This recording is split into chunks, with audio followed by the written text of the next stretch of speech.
What if the next year could transform not only how you lead, but who you become as a leader?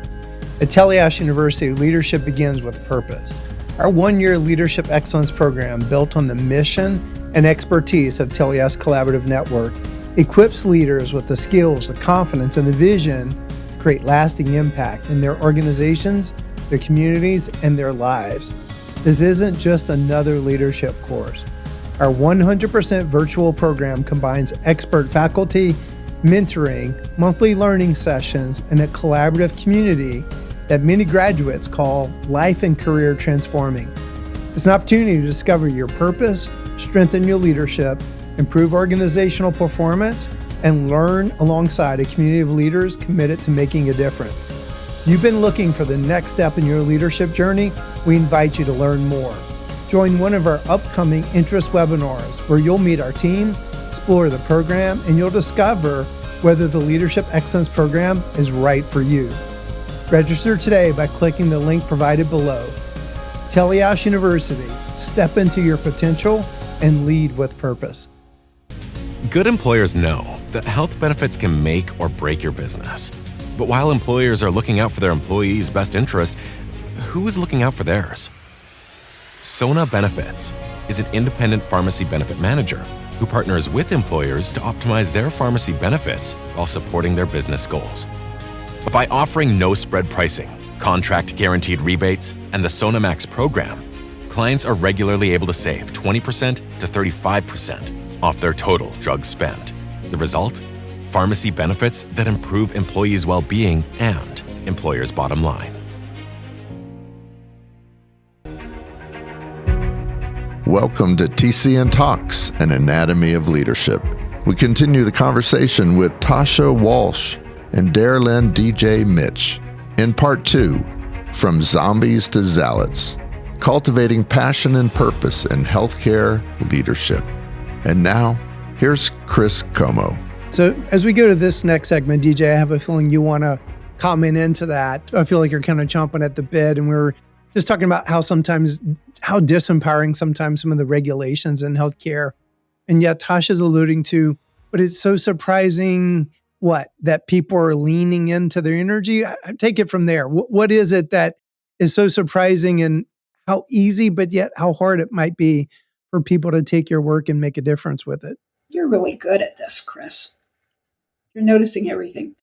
Something that Tasha reminded me of is something we teach regularly, which is work that came out of the 3 columns of consciousness from Dr. Carolyn Mace in Sacred Contracts, and that we live our lives in 3 levels of consciousness. And one of the things I would map here around staying in the zombie state or the zealot state is this. In the 3 columns, the first one is tribal consciousness. We are contagions, and we are paying attention to parental voices, whether they're from our past or whether they're from our collection in our communities or whether they're from our organizations. So there's the tribal consciousness, and it simply is what other people want from me. I have to respond a certain way, so I keep my job. It keeps us rooted in fear. The middle consciousness, the secondary consciousness, is that we move from what others want from me to what I want. We see that at 2 years old. We see that at 12 years old. We see that at 21, right? We see it throughout a lifetime. But organizations have life cycles. And so when people begin to individuate around us and they're not signing up for stupid stuff, mandates that are being offered to them, then it's like they begin to look at, it's not this and it's not that.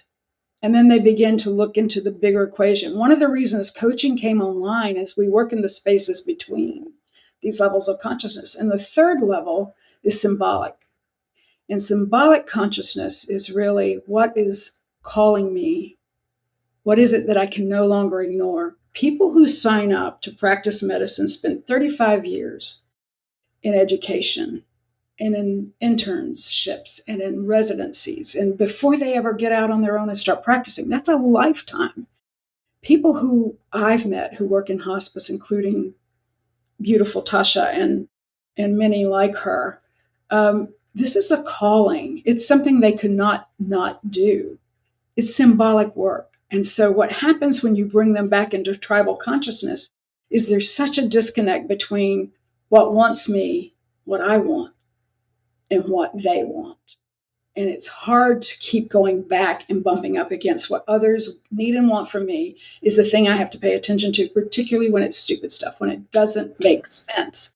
So one of the first things to do if you're leading a hospice organization or any healthcare system is to pay attention to what A, is not being said, but is the undercurrent and the energy, give language to the energy, and B, look at why people do what they do. This is a calling. It's too hard not to be something that they commit to at a high level every day. And we're destroying it. We're destroying their desire to do it based on how we're showing up with regulations and compliance. When compliance is the language, listen to the language. What are you asking people to do? Comply. Instead of create. So if we were given this mandate and we created around it, what would we do that's better than what we've been given? Right? This EPIC system, some of the electronic management systems I've seen go in the hospital system, it brings things to a complete halt. It has a great intention. It has great ribs. But the body that happens around it is like really interesting to look at. So I think we've got to get better about how we integrate system stuff so that the system stuff doesn't lead the human. Otherwise, why? So if we bring to the surface what's not being said, I love that. Is it also as simple after that, DJ, of just if we can connect some dots and make some sense of it, of this is why we need to comply yet create. I love the lexicon you're using. Is that how to navigate such a tough situation? Because I think Tasha and I could probably go through a litany of like 20 just right off the top of our head. Scenarios like this are playing out. And I think the leaders are kind of leaning forward right now going, oh my God, yeah, we've got this one going on right now. And so again, I heard you say, bring to the surface what's not being said. And what else can they then do with that? Well, let's just take a for example. Give me a for example, Chris. You said you could think of a dozen scenarios right now. Give me one scenario, you or Tasha, that is common to everybody that really kind of is in the way. Yep. Tasha, or I have correct top of my head, we have an audit that's coming in. They're basically making us feel bad about keeping this patient to live longer than they were supposed to. Now we're actually nitpicking all the documentation that paints the picture around that. And there's all sorts of back and forth going on related to that. And wringing of the hands, are we going to get paid now retrospectively on that patient? And so Tasha, I don't know if you'd add anything to that, but that's probably a very likely scenario many leaders are navigating in like 10 different flavors of that. Yeah. And then the impact on the direct care staff, because then it's like their documentation gets even more scrutinized. And sadly, they have to focus on all of the negative that's happening. So if they go in and someone's having a good day, they can't document that because that's going to make them seem ineligible for hospice. So yeah, it's a big problem. Yeah. So there are two domains of being. And Tasha hears me teach this all the time. And I'll tell you, this came out of the Course in Miracles as my language around it, my lexicon around it. But I will tell you that it's true from tribal consciousness to you name it, it's true. So I'm going to ask the simple question as if I were coaching you, Chris and Tasha. But what are you most afraid of in this scenario? What are you most afraid of? I think for most people, they're afraid they're going to get a lot of money clawed back, and that's going to create some financial issues. And they're probably afraid, let's say this gap has been 18 months from the care occurred. Do we have a lot of other unearthed situations like that are ugly Easter eggs that might be sitting in our documentation? Tasha, would you say it differently? What else are we afraid of? I think what I'm afraid of is that the scrutiny required on the direct care workers is just going to drive them further into burnout. So I'm going to ask you to play for a minute. And as Einstein said, play is the highest form of research. So let's play with you standing in the space of, we'll say, the container of love, right? In that dimension where you can create anything. How would you get ahead of all of that? What would you create that would be a container so big that stuff becomes a non-issue? Our first reaction, and Tasha, I'll go, you go, is could connect the dots in this situation of how do we turn this into a beautiful opportunity to learn so we could better care for our patients going forward. Yeah. Yeah. And not only care for them, but make sure that they feel the love you bring to the table. So it's not also pedestrian in all the effects of, the impact of your systems on the systems and the families and all those you touch. I love that. Tasha, what would you add? I think I would want to create a system that takes away the focus from making sure that all of the boxes are ticked to ticking the boxes while loving the patients. Yeah, good. So that it's so the both game and. becomes Yes. Yeah, the game becomes we tick boxes first in the way we look at the patients, knowing that this patient is going to probably present this way, this patient could present this way. And when we have good days, we're going to include them for everybody's sake so that they know the end of life has this beautiful cycle and that grief holds every emotion. Everything travels in and out of grief. So what if we created a different container and we lead the way for all of healthcare and hospice? What strikes me, DJ, I love this role playing. We didn't actually plan on this, but or at least you may have planned on it. No, and so this is cool. One of the things that occurs to me is that, so it's how do you not be angry in a situation like this where it feels like people that don't really understand, they're not about this care and compassion that we're really providing. They're almost getting paid as mercenaries to come and make our life miserable. Yep. That's one interpretation of all that. Tasha's laughing. How do I bring love into a situation like that when I'm like, if I met him in a dark alley, I might take him back behind the woodshed, so to speak.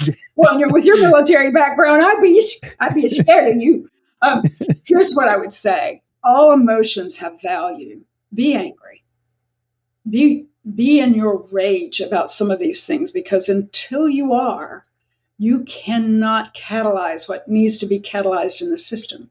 If you continue to be complicit with a system that is so dysfunctionally enabling something or someone who doesn't get it right, this is almost civil disobedience, right? If you cannot be in your anger and get smart, every time I've been angry in relationship with something or someone, I've gotten better, I've gotten smarter. So be angry and let it feed your smarts. So I was going to ask you about that. Like, is there a place for maybe what might be perceived as negative emotions? Is there a place for anger? Is there a place, anger is the one that's coming. Like, how do you take emotion like that and bring that into the wonderful coaching you provide? Yeah, I think, there are a lot of ways, right? One is that you honor that our emotions, our bodies sense and read the energy around us first. That is our first sensing of who people are and the experience we're living in. It's what we feel when we walk into hospice. It's what we feel when we walk into a hospital system, into an emergency room. We sense things before we can give them language, which is, again, magic wand. We got to give language to what people's experiences are. The minute you are, even in your primary relationships, your spousal relationships, the minute you say, I'm angry, and you claim it, what happens? You start a different dialogue.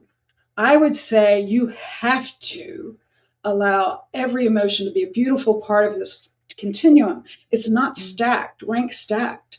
It's just real. And people, in my book, there is a graph that I created based on Kubler-Ross and a lot of other things, Bridges, curve, change curve, all of it. All coaching is about change. But until you see that when people start being resilience, and people ask for resilience in organizations, that is the slippery slope to total disconnection, disembodiment, to zombieing out. The resilience is the piece. If you are trying so hard to keep your upper lip and to keep a positive attitude and just slather that on top of all the negative emotions, eventually it's a stink pie. You cannot handle that for very long. So I invite all of it, just as you do in hospice. One of the things that makes hospice so beautiful, it's a container. And I'm speaking almost with emotion from my experience of having my dad in the care of a hospice organization for 4 months. and to watch what happened, both with the insurance companies, all the things that you have to factor in that nobody knows about, to the sibling conversations, to the planning, to the church people, and the music, and everything that happens in it. You have to include it all. And in the end, grief becomes gratitude. We are grieving the loss and the sanity of healthcare as it was originally designed. We are grieving the loss of that. And we need to be very clear. And I mean we, as in everybody who is not only hospice leaders, but everybody who's listening to this who leads anything, and we all do. We have to give language and make requests of people that we haven't been able to articulate yet. And in that, I think there's going to be some freedom. I love that. Tasha, it's making me reflect. The first time I met you, I love your energy, by the way. So major kudos, Tasha. There's something about your energy. So how do you take what DJ teaches into your organization? Because when I think about what we do, right, there is the full range of emotions that we're walking into, and then our people are living their own lives. We're getting now a younger workforce, millennials, and so they've got all the challenges that I now got 30 years in this industry, and I look back and go, how in the heck did I do this work with 5 kids and all the crazy stuff that we've done? And so how do you reconcile this full range of emotions and bringing it into the work and what we're working into, and how you tie in what DJ teaches? Well, I think, one of the things that I really try to encourage in my organization is for people to be true to themselves and true to and be authentic with what they are feeling. And that, I mentioned earlier, pushback. Pushback is okay. Pushback is an indication that somebody cares about something at least enough to question, or at least enough to ask, or at least enough to say, wait a minute, do I really have to do this? And so sometimes that anger is because there's something that we care about, right?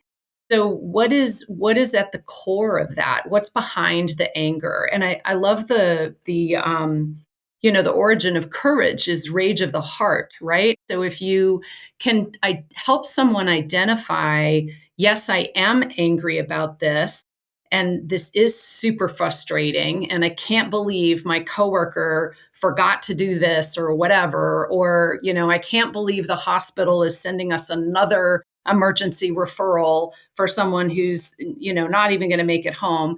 And yeah, that is frustrating, and that creates anger.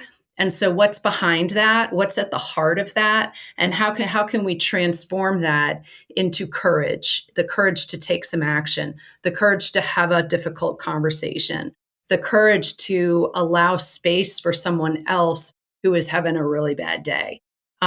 So really it's about how do we, and I'm kind of thinking back to my superpower of balancing on the cusp, right? It's kind of like, how do we take those negative emotions and those, and I don't even want to call them negative emotions, because that's a label, right? Mm-hmm. They're just emotions. And if we can take all of them, and some of the ones that bring up our own fear, and looking at, okay, well, this person is acting angry, this person is behaving in this way, this person is expressing this really strong emotion. What's being tapped in me that might be bringing up something for me that then I can do some work on myself, even in the moment of just saying, okay, let me breathe before I react, so that then I can respond and hold space and show up in the way that I really want to as a leader to help this person with what they're dealing with. So then ultimately we can be helping the people we're here to help. That's so good. And DJ, I didn't ask you this, but one of the ways that Dr. Thayer would talk about masterful communication, he would call it managing the meaning of things. And I'm listening to you and Tasha thinking, oh my God, that's what you're like masterful at, is managing the meaning of things. That's not spin. It's almost like unearthing the real essence. And like listening to Tasha, never thought of it this before. I grew up in South Louisiana, and so, great food and lots of spices. Like the range of emotions is like all these different spices. And Tasha, there's something I was actually thinking of when our kids were young and I was working on my master's of leadership and I was sitting on the couch and they were watching Kung Fu Panda.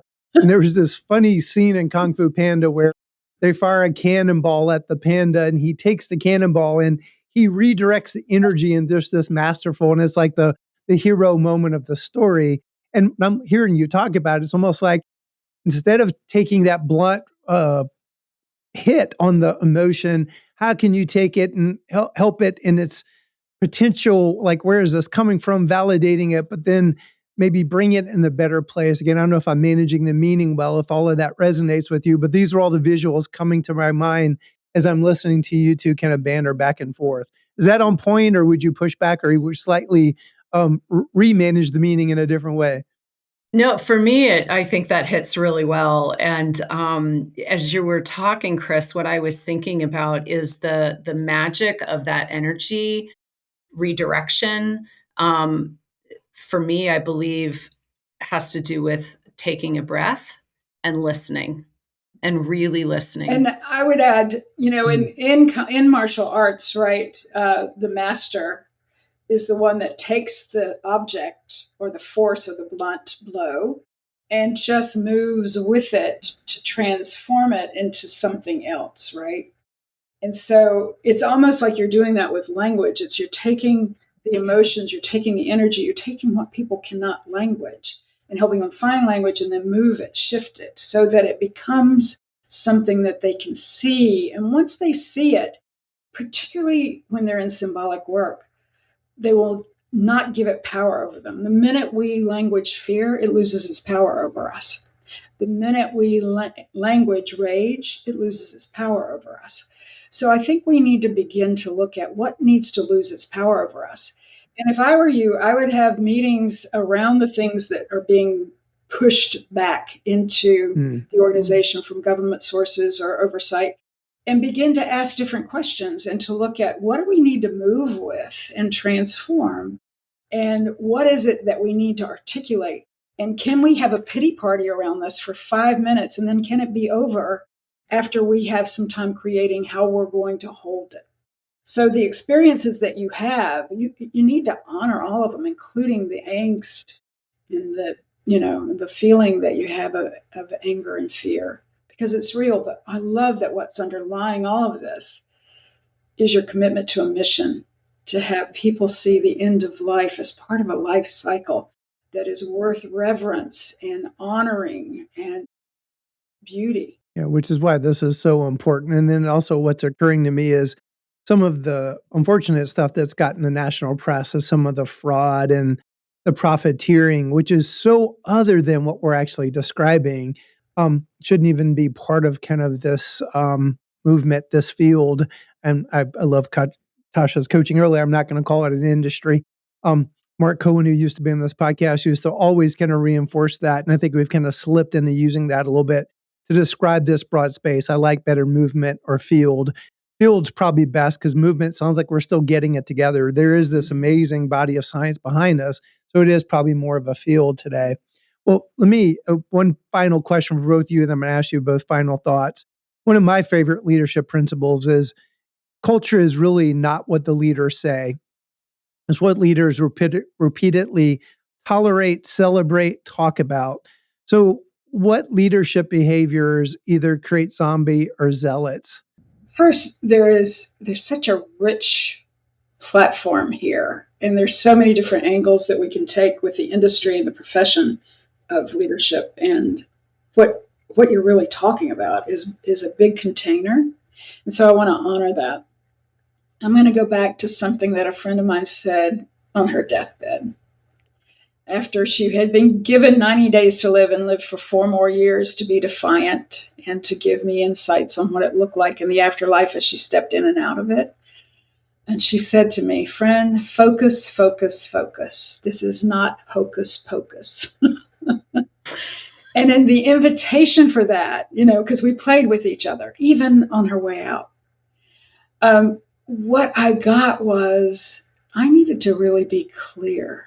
And in the clarity of my contribution every day, I could see, what needed to happen in the space between me and someone else.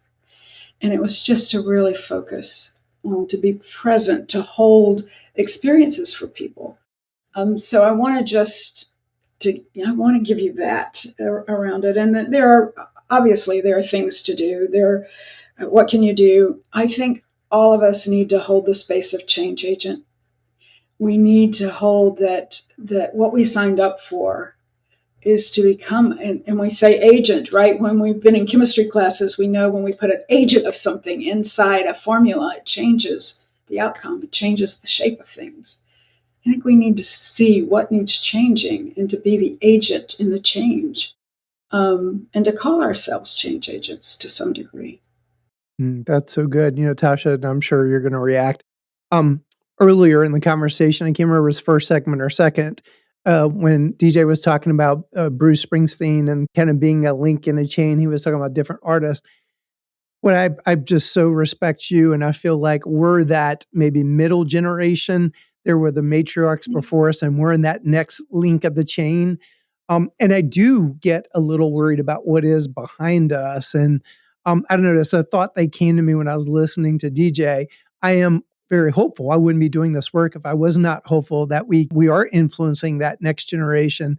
And DJ, you probably haven't had a chance to see my book, The Anatomy of Leadership, but the very beginning, my mentor, Dr. Lee Thayer, because I'd never heard him define leadership, so I emailed him, and the punchline in his email back to me, which I lead off from my book, is he said, leadership by definition will change the trajectory of things. I feel like you just said it, and then another beautiful meaning management.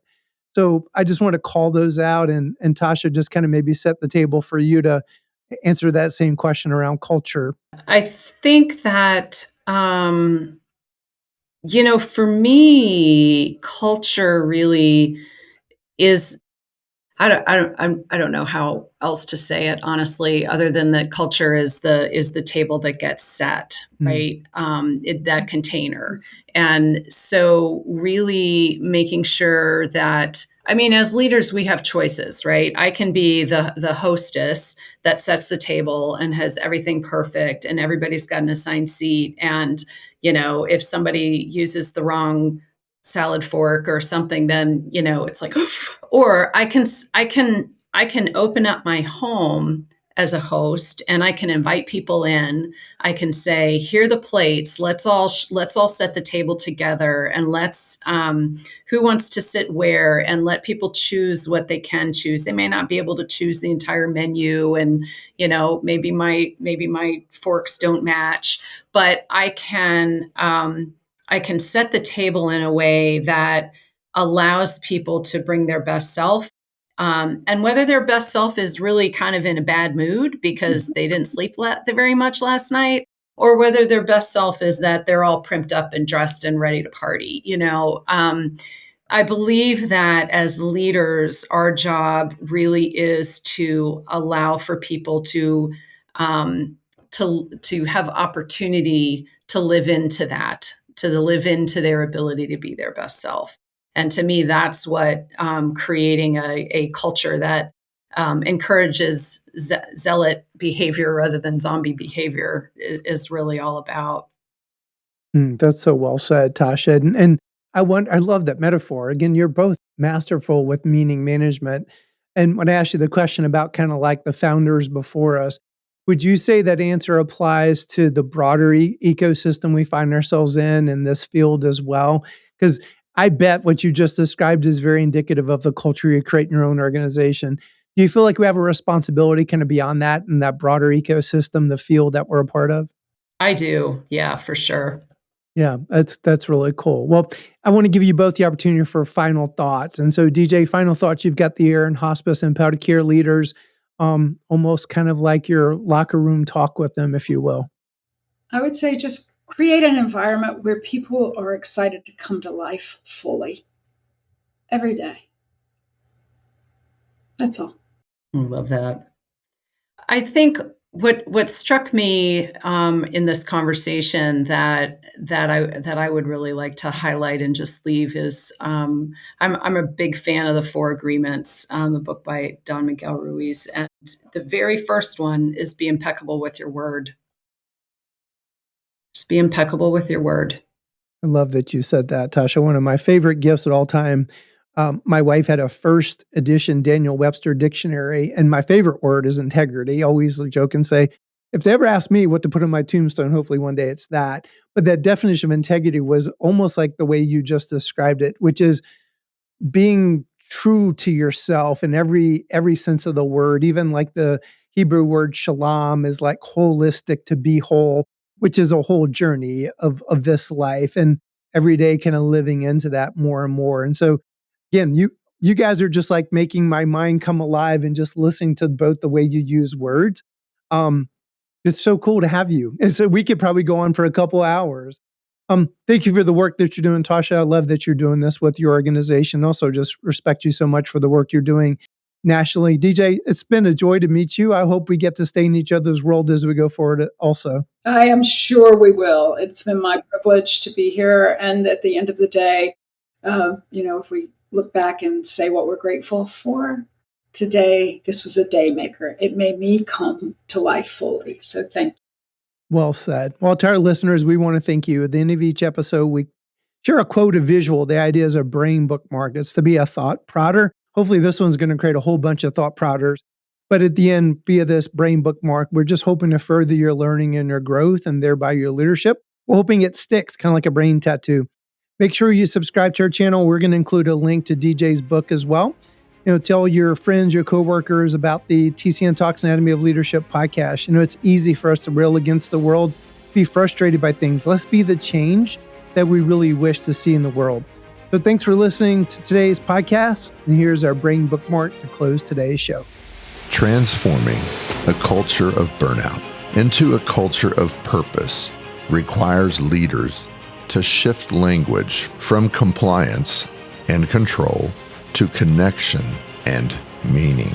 It is one that takes a breath and really, really listens. By DJ Mitsch.